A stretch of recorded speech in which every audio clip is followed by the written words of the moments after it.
What's going on, YouTube? My name is FG3000, back in the place to be, and welcome back to King's Raid. Another update here in King's Raid has added 2 brand new heroes to the game, so let's jump right into them and take a look at what they have to offer. First things first is NYX, who is a physical wizard. Huh, imagine that. Amazing model. I mean, I like my waifus, but this is probably one of the coolest male characters in the game so far. Very, very awesome. Let's take a look at his passive. So, Hidden Blade. Every auto attack fires an additional blade and deals physical damage to target enemies. The number of targets is equal to +1 blade stacks. I like this passive. It's very similar to Maruru's passive, where she just, randomly hits enemies. But as this guy builds up blade stacks, he can end up hitting 6 people, I think, because it's always blade stacks +1. He can have 5 stacks maximum, so it'll always be 6. So he can just AoE like crazy against people that aren't even near him. That's great. Every auto attack fires an additional blade to target enemies. The number of targets, yes. So that's great. So I might really be thinking about picking this character up. I need a magician though, which kind of sucks that he's physical. Cool that he's physical, but kind of sucks that he's physical because I need a mage.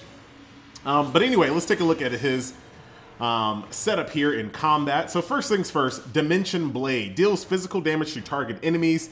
Each enemy provides a blade stack. The number of targets is equal to 1 plus blade stacks, and the number of stacks is 5. So as far as I can tell, the very first Dimension Blade that you throw will only hit 1 person because you have no blade stacks. But then the second one you hit, see right now I have 1 blade stack right here that's on my character. So the second one that I throw will hit 2 enemies because it's blade stack +1. So I'll hit 2 enemies, and each one of those enemies will give me 1 blade stack. I think that's how it goes. So I'm gonna hit 2. I'm pretty sure that's how it works. Let me double check this. So the second Dimension Blade that you throw, since you'll be at blade stack +1, that means you hit 2 enemies. Since you hit 2 enemies, you'll get a blade stack for each of them. So after your second Dimension Blade, you should have at least 4 stacks of blade stacks after you've done this ability twice. I think. Correct me if I'm wrong, but I think that's how it works. I only have 1 target here for this target dummy, so I can't really tell you for sure. But based off of what I'm reading, that's what it looks like. This character looks so freaking awesome, by the way. What a cool design. What a freaking cool design. I mean, King's Raid is like... Alright, shut up, FG. Get back to work. Dimension Cleaver deals physical damage to target enemies and removes positive statuses. Oh, wow. Interesting. Hit enemies take physical damage over 10 seconds and are knocked over for 3 seconds. The number of targets is equal to 1 plus blade stacks. So at max, you can do this to 6 targets right there. Plenty enough for PvP to just hit everybody, knock them over, take away their positive statuses. Very, very cool. Last ability, Infinity Blades. Deals physical damage to frontal enemies. And the final attack deals physical damage to 1 enemy, knocking over said enemy for 3 seconds. So he has 2 knockovers here. Knockover, yep. He has 2 of those. And the number of targets for the last attack is equal to +1 blade stacks. Oh, look at that. What a cool character design. I am digging this character design, like, straight up. I would buy him, like, right now. If I just don't need another physical. I don't. I have way too many physicals. I need to work on my magicians. Luckily, there is a character added to the game that does magic damage. There he is, NYX the physical wizard. Moving on to the other character that they added was Annette. Let's take a look at her. So she is, once again, flipping it on its head. She is a magic mechanic. All right, so NYX was a physical wizard. She is a magic mechanic. Those are 2 things that we didn't have in the game before. Let's start off with her passive. So charge. Every 0.5 seconds, you gain 1 charge stack. Every 1 orb of mana used for skills gains 10 charge stacks. So she has a natural regeneration of charges just by, you know, being out there. And as she uses mana, she can get them even quicker. Once she hits 100 stacks, she has an overcharge state, which is basically going Super Saiyan, where she attacks, she gains attack, and her auto attacks reduce her cooldowns. So, very interesting here. Let's take a look at Annette, the magical mechanic. She has her little floating orb thing here. She looks like she's like Leo's sister or something. I don't know if there's any lore in the game that connects any of the characters, but as you can see, if you look at her character, the charges are building up. She's at 20 here. I'm gonna do this ability here, which I forgot to read. Little laser strike there. What is this? Blasting Ray. Attack enemies in a straight line, dealing magic damage to targets and increasing their magic damage taken by 25%. While overcharged, she deals additional magic damage and increases magic damage taken. So if you are out there and you like your magic damage team, she will do quite nicely in your lineup. Emergency Treatment. Now this is a very interesting ability. Clears all negative effects from allies and heals HP for 10 seconds while increasing debuff resistance by 250. If she's overcharged, your allies will also gain crit chance and are immune to status effects.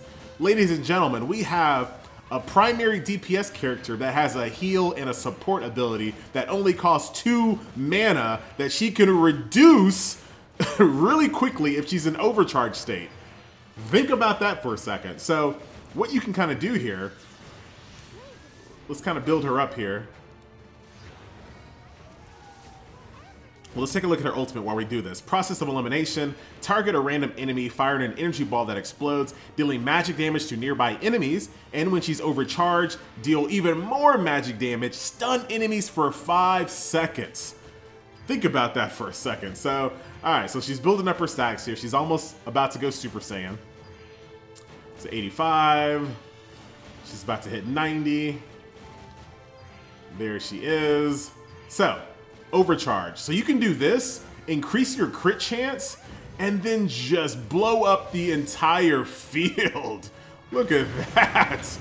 Oh my goodness. And like I said, as she auto attacks, she's decreasing her cooldowns. Look at that. There's another. Then you can add another crit bonus again as well, and another heal if you need to. So she can pull off 2 of these emergency treatments out of 1 overcharge or 1 Super Saiyan. So interesting character. I'm a little scared to pick her up because I don't really want to roll on Mechanic Day since I already have Maruru's unique. I don't know. I'll have to think about that. That's something I'll have to think about. I do need a mage, and she seems pretty cool, and I'm very curious about using emergency treatment there. It's not going to take the place of a healer, but it might be, I don't know, there might be a spot where you can have her in your PvP team, and she might not replace a healer in PvE, but maybe in PvP. Because in PvP, you only get a couple of heals, right? You don't get, like, you're not going to heal like 4 times in PvP for the most part. By that time, the outcome of the match has already been decided. So maybe you drop a healer, run another DPS, like Annette there that has that emergency heal that you can bust out twice in an overcharge. Maybe you can drop your healer, man. That is a possibility. I'll have to kind of research that. Another thing that was added to the game is costumes. Now they've added a couple things here with costumes. So every costume that you own now, you get a 3% experience boost. Now before, costumes were purely cosmetic. I think this is a good move, adding something more to costumes that is not going to make the game pay to win. Because if you have a costume on a character that you weren't using, it's basically useless. This way, as you collect costumes, even as you retire characters and no longer use them, the costume is still giving you a passive EXP bonus. So, you know, that's pretty cool. So you just saw Cleo's there. They're still doing the school theme. You got Roy there with some headphones looking kind of cool. Got Lack Rack. Sure. Yeah, whatever. Here's Celine's new student president, Celine. Not different enough for me. I'm not going to pick that one up, but, you know, the school themes aren't really my favorite. This one looks pretty cool. Principal Reffy. He looks kind of cool.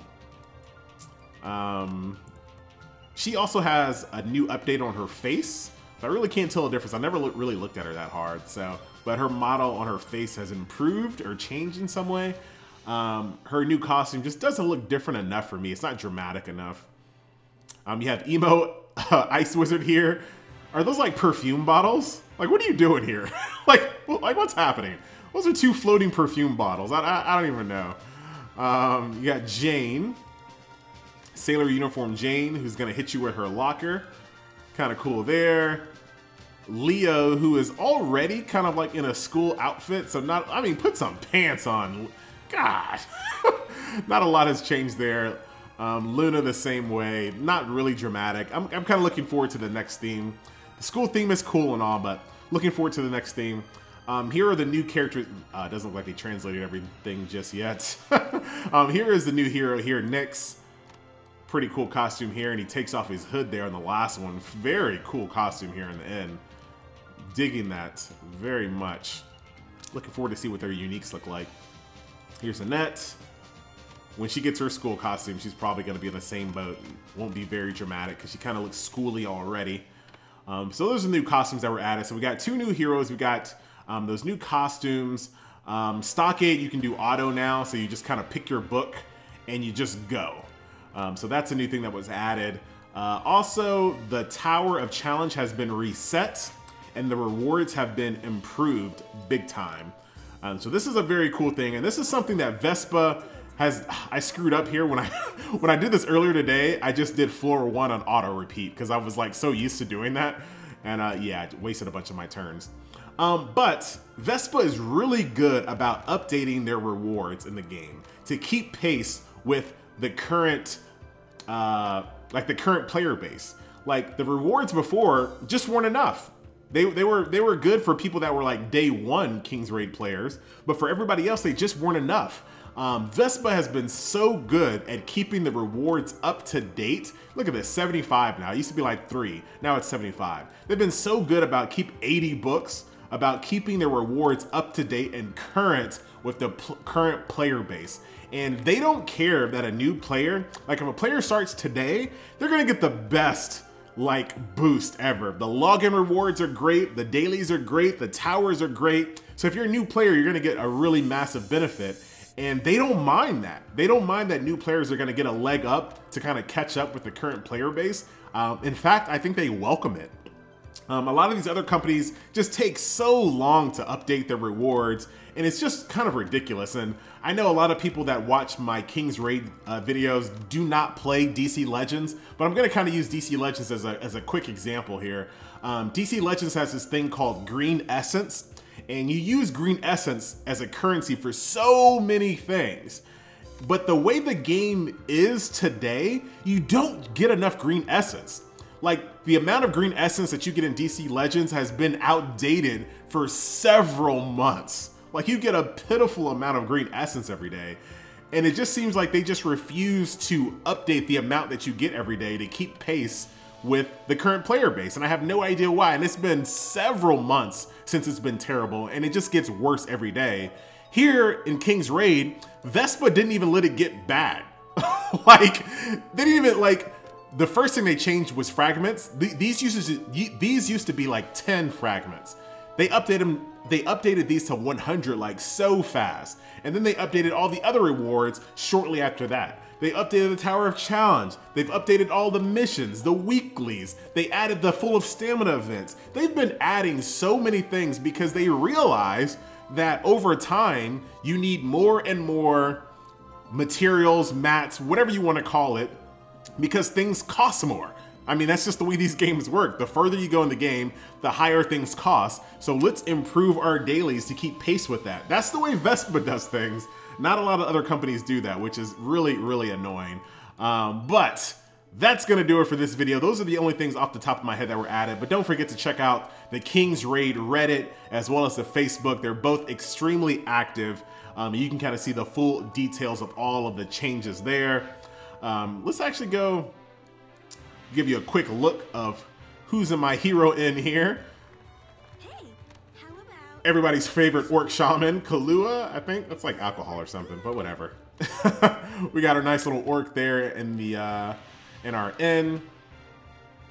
And I'm about to turn the video off. Let's take a look at one more thing here. let's look at one more thing. I want to look. It's probably a little early to tell what Annette, what she's going to do to the meta here in PvP. But I want to see if anybody's already running a healer-less. Oh, look at this. 5th place. Jane, Lacrack. Oh, crap. Jane, Lacrack, Maruru, and Maria. Oh, wait, this is Master League. Let's go to Challenge League. Let's go all the way up to the top. I just want to see if anyone's running a healer-less team. No, not really. A lot of people are running supports, even 2 supports. But no, not in Challenge League at least. Oh wait, let's go another page over. Forgot about this. A lot of Orc Shaman. Lots and lots of Orc Shaman. But yeah, most people here in Challenge League are not... They're all bringing healers. A lot of Orc Shaman. Like, he is all over the place. But nobody, except for that one guy that was in Masters, is running the team with no healer. I wonder if that'll change with Annette. I guess we'll just have to see. Like I said, it's a little too early to tell. She was just added to the game today. I'm really tempted to pick her up, but I'm scared because the next mechanic day, I just feel like I'll get screwed. You know, I just feel like I'll get screwed. Yeah, so nobody in Challenge League is running a healerless team. But this guy here in Master, Jane, Lacrack, Maru, and Maria, no healer, doing pretty well. So I wonder what Annette will do. On paper, it sounds like she could substitute a healer in PvP, but we'll have to see. And it sounds like she'd be pretty good in a raid as well, adding DPS as well as kind of an emergency heal on Fire Breath. And we'll see, because of course next patch we're gonna get World Guild Raid. I don't know if it's Guild Raids or World Bosses. I'm not sure. And then we'll also get a new dragon as well. So a lot of stuff is coming soon. Hopefully. I was gonna say, hopefully we get, I don't even know what else I want in this game. Everything just keeps coming so fast. Every week they patch something that's good. It's either balance changes, it's quality of life, it's new heroes, it's updates to the rewards. They don't rest. So I'm pretty satisfied. That's gonna do it, guys. My name is FG3000. Don't forget, go check out King's Raid on your mobile store, on iOS, on Android. I know there are some people out there that have recommended if it's not available in your country, you can side load it from whatever place you like to get your Android apps outside of the store. I'm not going to recommend any here, but you know where they are. That's going to do it for me. I'm FG3000, and I'll see you next video. Later.